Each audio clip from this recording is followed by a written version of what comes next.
Hi, friends. Hi, Michelle. We are live, and I'm so excited. Well, first of all, let me tell you what we do. Every Monday, we go live with women from around the world, literally women living anywhere on the globe. And our whole purpose is to hang out with women and just remind each other that we matter, our stories matter, we're important, and we're valuable right now where we are in this moment, whether we're sitting at home taking care of our kids, bringing groceries to our neighbors. We are most valuable with those closest to us. And today, I am so excited. I've been following Michelle, our guest today, on Twitter and in social media for quite some time. I love her spark. I love her energy. And so, Michelle, thank you for being here. I'm going to start with a question that I asked Jory last week, and I want to ask you. Let's start with, what are you grateful for? Oh my goodness. I am so grateful right now for my family, even though I've basically been stuck with them for a really long time in our very tiny Parisian apartment. I'm in the kitchen right now because there's really nowhere else to go. I can touch both walls here.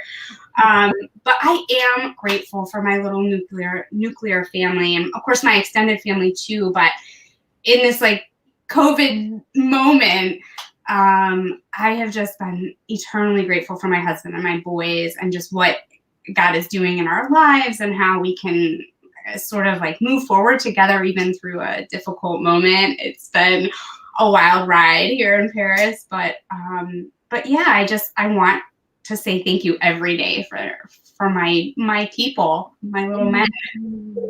You are in, so you're an American living in Paris. Can you Yeah. tell us about that? Because that's really interesting. Oh, yeah. And so we are kind of the oddity because I'm American and my husband is American, but we've been in Paris now for 8 years. And it's there are a lot of Americans here, but you'll often see them come and they do their sort of expat stint and then they go back to the US. Unless they're married to a Parisian or an international, like there's usually something rooting them here. And we're a little different in that we are two Americans sort of taking on life in Paris with our children. But we came here not for my husband's work, which is what everyone thinks, but for mine. And we came in 2012, and and we've been here ever since. Well, let's talk about that because I find this so fascinating. You're an ordained minister. Yes, and I think that is what took you to Paris. So tell us about that. Tell us a little bit about being a woman minister and kind of the progression over to Paris. Yeah, so I'm an ordained Presbyterian pastor, which I think is a great thing because I love the traditions of the Presbyterian Church, and particularly that idea that people of good faith may differ. And I feel like I lean hard on that often in my life. Mm-hmm. But we had the opportunity to come. I had the opportunity to be pastor of a large international English-speaking congregation. And I listened to Jory with you last week, and it was interesting to hear her talk about how like women aren't given the opportunities that men are given. And here I was given this huge opportunity to get like the dream job, to work in an international setting, to be in this big sort of historical pulpit. And we also realized like that was the chance for us to live internationally if we were going to do it. Our kids were infant and toddler, and it was like, if we're going to do this, and we kind of felt that tug before. We had talked about moving and then didn't, and my husband had worked in Paris, and there was a lot of back and forth and a lot of reasons we felt called to be here. But it was just that moment of like, we have to go for it, and like all the doors opened, and it was a 9-month interview process, so it wasn't like a quick move. But then once we said yes to that call, we were packing our little family and within months had moved to Paris. So that happened in 2012, and we've been here ever since. We were talking about, before we came live, we were talking about some things that I'm like, oh, Michelle, I want to be your friend. let's keep talking about this. But we were talking about the importance that valuing women where they are right now in this moment, and kind of embracing our identity. And you were talking about how you went through a season or a moment, or maybe we're all kind of going through it and it's a journey, but can you tell me and describe a little bit of that to everyone watching? Sure. So after securing the dream job and moving our family across the ocean away from everything we'd ever known, I pretty rapidly realized that it was not what I had anticipated. And not just that I was ill prepared. I mean, you're always ill prepared when you're moving across cultures in some ways, I think, because it really takes time to embrace a new culture, to learn it, to dig your heels in and decide whether or not you're going to stay. But we quickly kind of realized that it wasn't going to work for our family. And maybe not quickly, because it was like a tug the whole time of my heart. I felt like I was called to this place, to these people, to this moment. Everything had worked out for us to move and for us to be there. And I had been a pastor longer than I had been a wife. Mm-hmm. I had been a pastor longer than I had been a mother.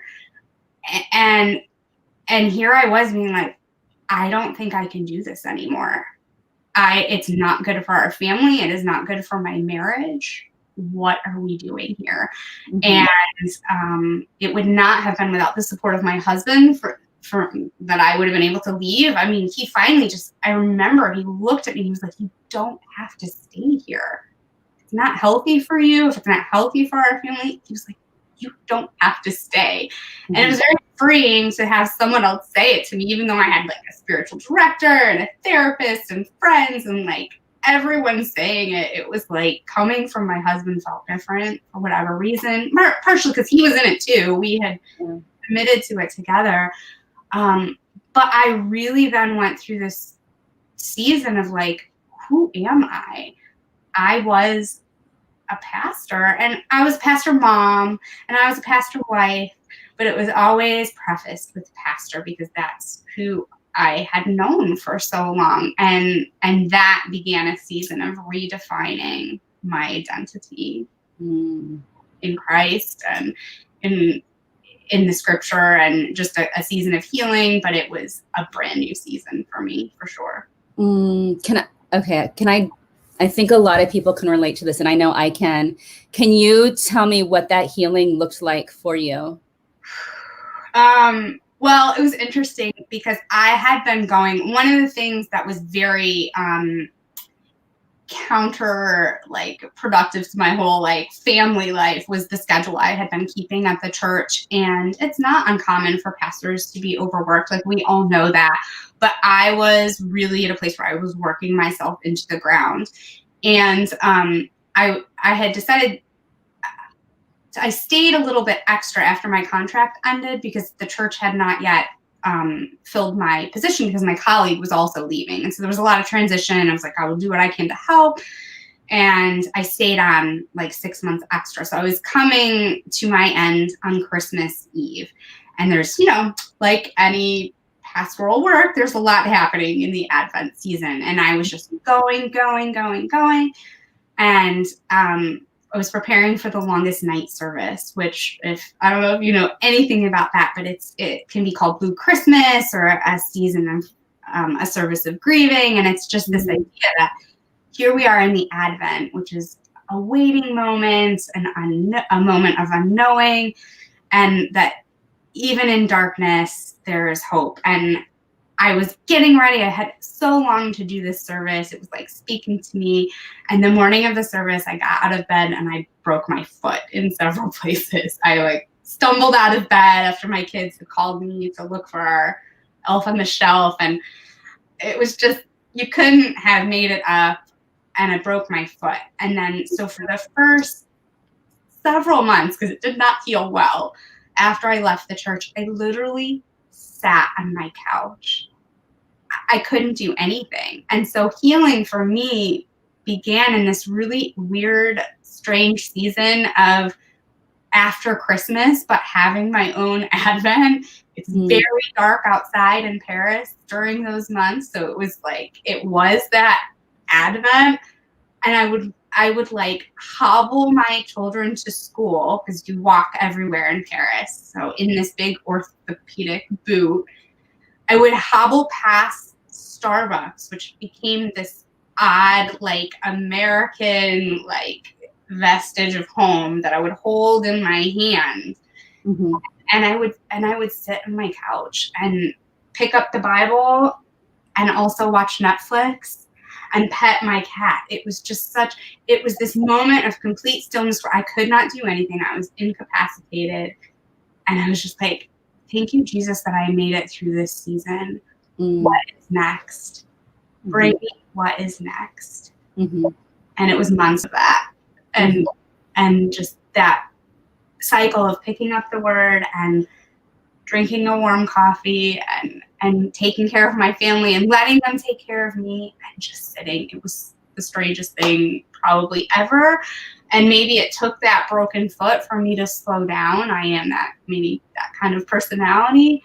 But I think having that moment then allowed the space for me to start to hear, to start to listen, to start to rebuild an identity in Christ that could be separate from all that had been before, and to mark it as different somehow, which I think we all need at different times. Yeah. Okay. I'm going to ask you a little bit more about this. What do you think was your biggest takeaway from that season? Like, what about you? What did you learn about you? I mean, so much, I think, came out of that season, but I think the biggest thing that I had to like come to is that whether or not I was ever going to pastor in a church again, because at that point I was not sure if I would ever have that pastoral identity again, or whether or not I even wanted it, to be frank. Yeah. But I really, like, over and over again heard, like, God is not done with you yet. God will use you where you are. And if that is sitting on your couch, you will be used. And like, not used in a bad way. I mean, I had already felt used. That was like the irony of that. I felt used and abused by the institution, but it was like this refreshing moment of like, God isn't done. There's more to your story. And I feel like I speak that now over people's lives in so many ways. But a moment of transition, that liminal space where you don't quite know what's coming and you have this stuff behind you and maybe a lot of baggage, but it was just that quiet stillness, being able to say, there's more. There's more. That's so good. That's so good. What you talk about, okay, so you gave me a little description about, hi, Dan, hi, Markel, hi, Tim, thanks for being here. We have some Twitter friends watching. You gave me a description and you said you love a good love story. And you're kind of talking about, I mean, in some ways this correlates, because I think you're talking both about you marry people. I love that. You are the officiator of beautiful love stories. You get to, is that what it's called? You get to preside. Oh my gosh, I can't even speak. You're getting them married. I officiate, I guess. Yes. But you're also talking about love story, like the love story over us, I think. So let's start with that. Speak some words of love to us. Will you do that? Like what you said you love to dream over. Like do that. Do it. Go with it. One of the things that I really came to embrace. Oh, here's my son is waving through our kitchen window. Hi, buddy. One of the things that like just struck me so much over this time, because again, like the whole identity thing, but our story is that we are called to speak love, to bless people, and to give grace. And it's like, if we do nothing else, those simple things that happen daily in all of our lives. Yeah. That's part of our story. That's part of the love story. That's part of our love story, whether we're in a friendship, relationship, whatever it is. Speak love. So speak loving words and actions. Bless people with kindness, with hospitality, with whatever gifts you have, and then give grace.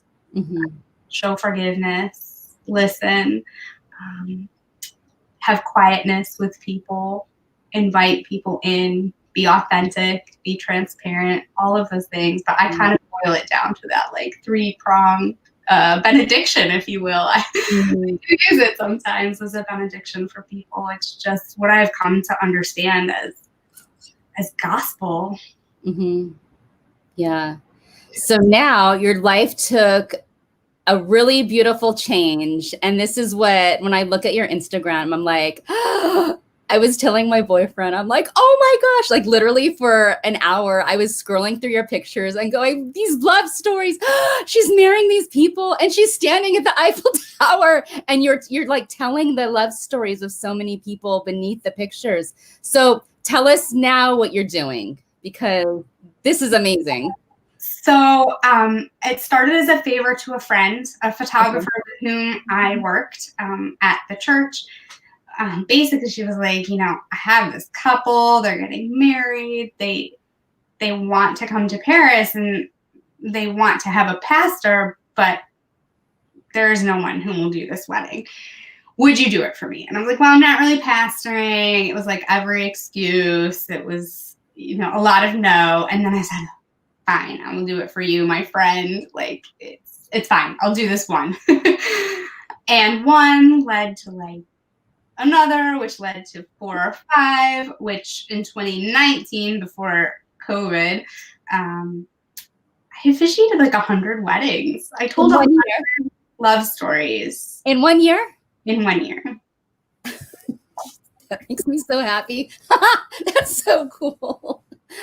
And like the most amazing part about it, because I know people have various thoughts on church and like what it means to officiate marriage.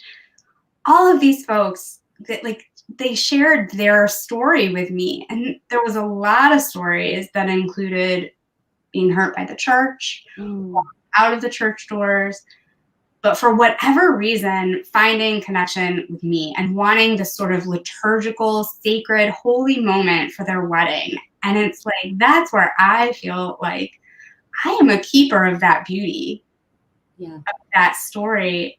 And like, it is my greatest privilege to then tell that story. Yeah. Ah, that's so beautiful. Okay. So like I said, I was scrolling through, looking at the beautiful pictures, crying, laughing, like literally, because this makes me cry. Like I love a good love story. Tell us an example of maybe one of your favorite weddings that you officiated over.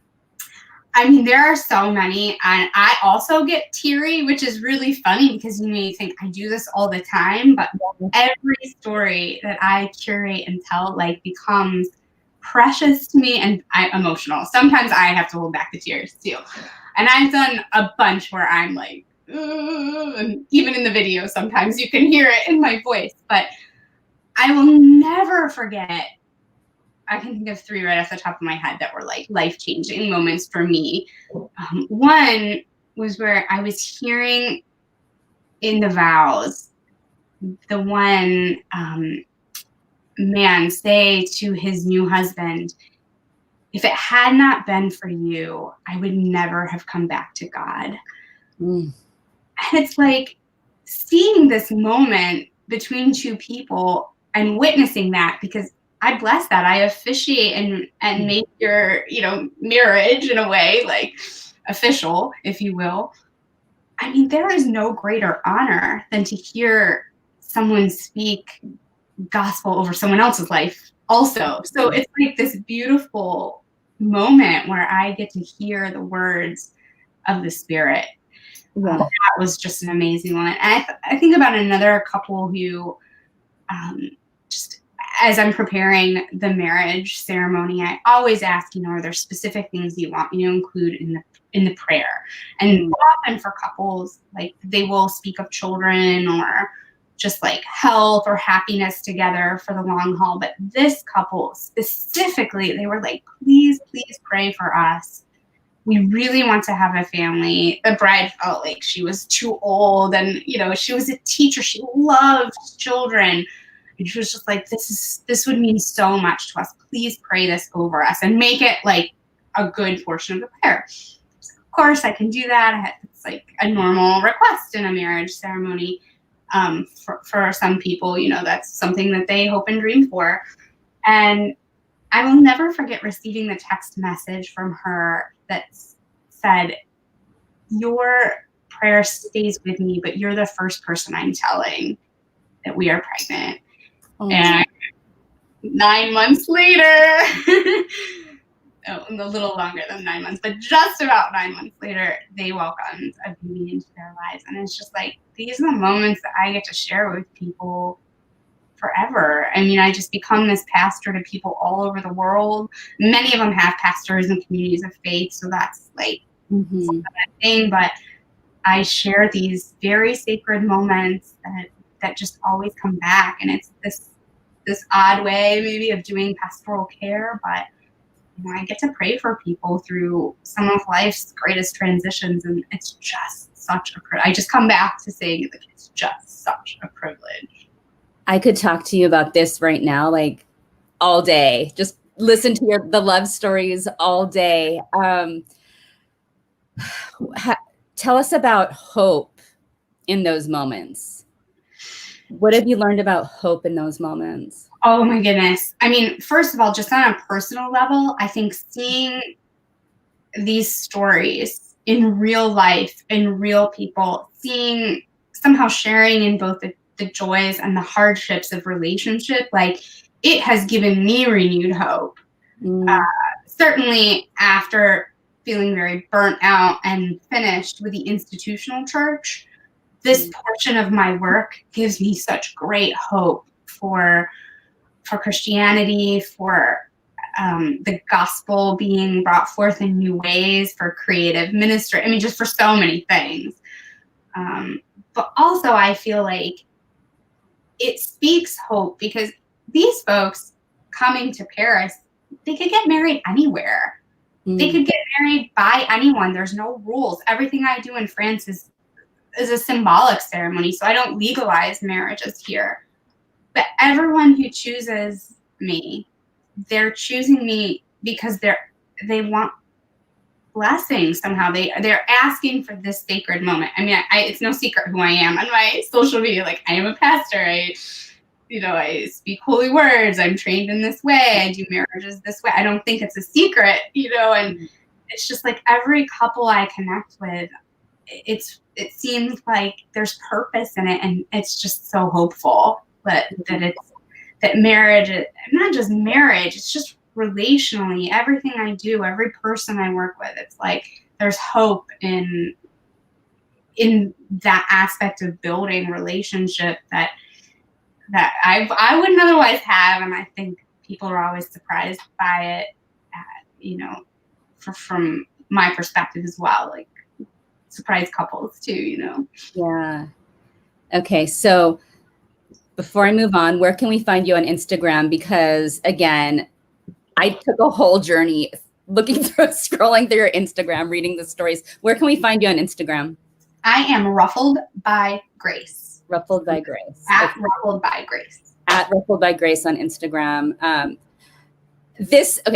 This part of you really excites me too, because you are the cutest, just most beautiful beam of light on your clothes, your clergy wear. Let's talk about this. Oh my goodness. So when I was ordained in 2005, my mom gave me a gift. My mom and dad gave me a gift. I say my mom because, let's face it, she was the one who cared about what I was wearing. But my parents gave me this gift to invest in a collar, clergy wear. And in 2005, when I was ordained, there were just not a lot of choices. And I'm very petite, but I have like womanly features. And so everything I tried, I just felt like I was stuffing myself into an oversized men's shirt, and yet the buttons still were like gaping. And it just felt like I was like priest Barbie. It didn't work. There was nothing good about it. And at the same time, by not wearing that symbol of who I was in my profession, it was like every time I went into the hospital, I had to argue with the parking attendant to park in the clergy spot. And, you know, I mean, just these stupid little things that just, when you wear the symbol, it helps to like say, this is who I am. And so then after I left my job where I was like working every week in the church, I stumbled across this mother-daughter team who were making clergy wear specifically made for women. So by women, for women, comfortable, pockets, cute. I was like, I called my mom, I was like, I finally found it and I'm not working. You know, it's just this like moment of pure frustration. And my mom was like, just get it. She was like, you're still a pastor. And at that point, I couldn't even see that I was still a pastor, would ever be a pastor. Like, it's such a waste. I don't want to. And I did. Mostly because my mom really encouraged me to get it. And she was like, I gave you that money all those years ago. Buy that shirt, you know. And so sure enough, when it came time to officiate that wedding, I wore this shirt. And of course it is beautiful. And so like against the backdrop of Paris, it's like, it is pretty frilly, but it also is a statement, because here is this little thing that certainly makes my life as a woman clergy so much easier, right? You know who I am. I'm not Barbie priest playing dress up, like, and it's a beautiful symbol, but it's also beautiful. And it shows like the care of this mother-daughter team to create something beautiful for other women clergy, to have pockets and be practical, to be able to wash it in my washing machine and not dry clean it. You know, all of this care in these little things. And it's like, that's exactly what I want in my ministry, like care of the little things. So it has just become this symbol for so much more to me. And I finally got to meet in person the creator of these clothes. And it was just like sitting with an old friend and being like, yes, thank you, Spirit, for creative ministry that helps women clergy in this way. And it's just such a small thing that is such a bright light, you know, and I love to support them. And I mean, and now it's like what I wear. It's kind of become this like frou-frou symbol of me. And it's funny, you know, I laugh because I didn't, you know, for so long have a collar, but now it's part of me. And I'm just so thankful to them, to collared clergy wear, and to all the support that they've given me. And I love them. Where can we find them? I'll put them in our comments. Where? They are called collared clergy wear, and they're out of the UK, so their address is a UK address. I can zip it to you, but yeah, are they online? Is it? I'll post it later. How about I'll put it on our links later? That'd be awesome. That'd be cool. Totally. If you look up collared clergy wear, you'll find them. Okay. An abundance of pictures of me, but it's, you know, I love it. It's beautiful. I love it. I want to make sure I ask about your book. Will you tell us about your book? Now, has it already been published, or is it in the publishing stages? No. So I'm sure my agent would love for me to be making more progress than I am, but COVID.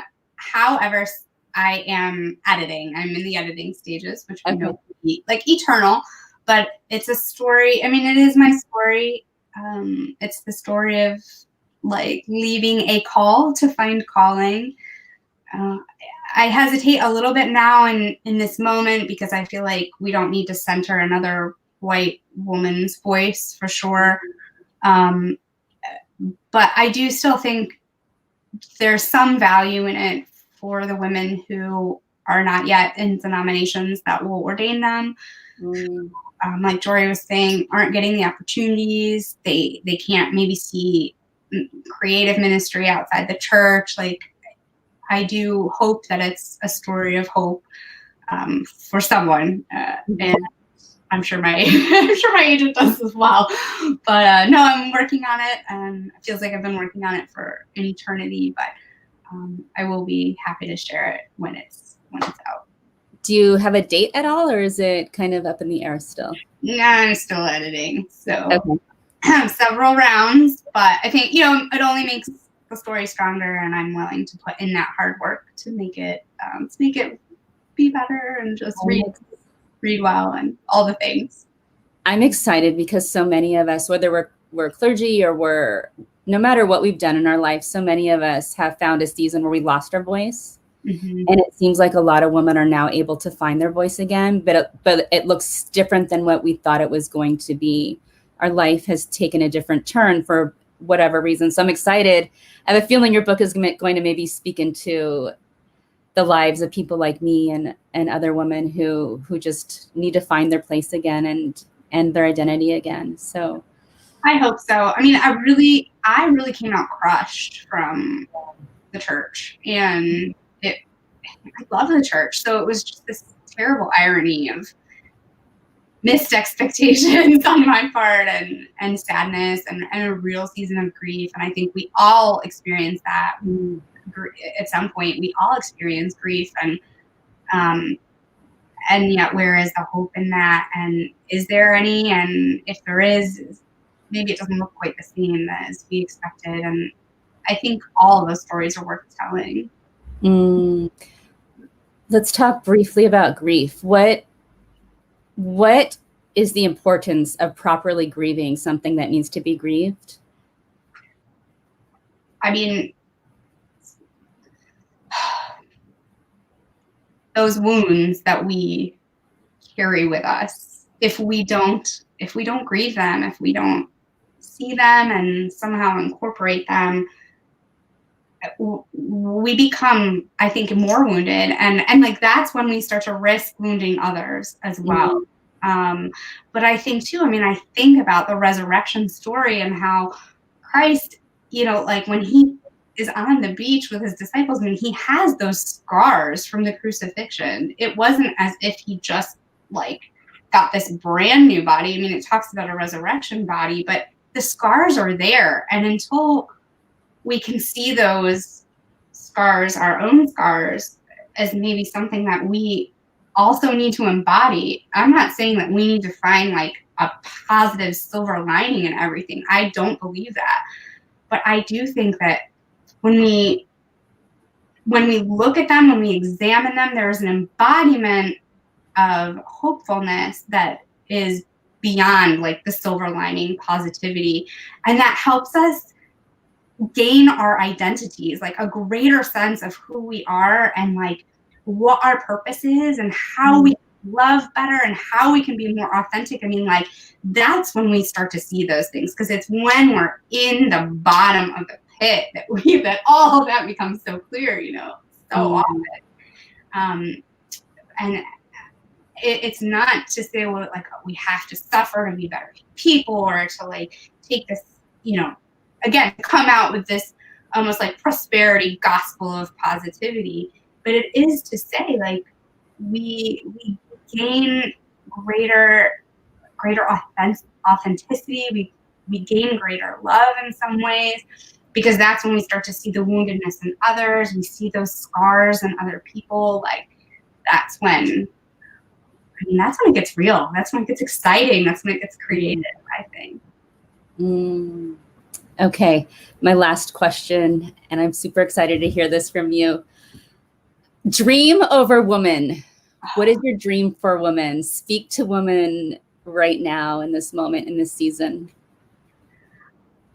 I think if I have learned anything from my own journey, it is that the creative spirit, the nurturing Father, the creative Mother God, can dream bigger than we ever could. And that we should take that And it should release us into a freedom to be creative, to find new ways to speak love, to bless people, to give grace, to be encouraged, to try new things, to fail, to be scarred, but also to be, to come into dream that can make us whole, that can make us deeper, greater, bigger than what we were, because that's a dream. And if we don't go for that, if we don't seek to dream, we get lost, we get stale, we get bored even. And there is nothing, I don't think there's anything worse than just a bored twiddling of my thumbs. Like, I want to love people, I want to do that well. But I think right now we're in this moment, like so much is happening in the world. If we can think about that creatively, if we can dream about the little things that could really impact someone else's life, gosh, that's gospel. Like, that is keeping the message of love and grace in little ways that are actually the big ways in someone's life. So I would just dream for women that they could dream, if nothing else, that you could be encouraged to dream. Big dreams, little dreams, creative dreams, loving dreams, and dreams that will bring you closer to wholeness. Thank you. Makes me so happy. Where can we find you, Michelle? Well, I'm Ruffled by Grace at pretty much everywhere. Twitter, my website is ruffledbygrace.com, and my Instagram is the same. And I always said I always felt like I was being constantly disheveled by grace. But I became ruffled as a way of seeing that in a loving way that was just partially the marriage and partially this creative dream. So ruffledbygrace.com on Insta and Twitter. I love it. I love it. Thank you for being here, Michelle. Thank you for hanging out and chatting with us. I love your dreams for all of us. Thank you, Tim, Markel, Dan, Marco, everyone who watched us today. It was so nice meeting you, Michelle. I want to stay in touch. We will see you next Monday, friends. We're here every Monday at 8 o'clock in the morning, Pacific Standard Time. Have a great week. Thank you.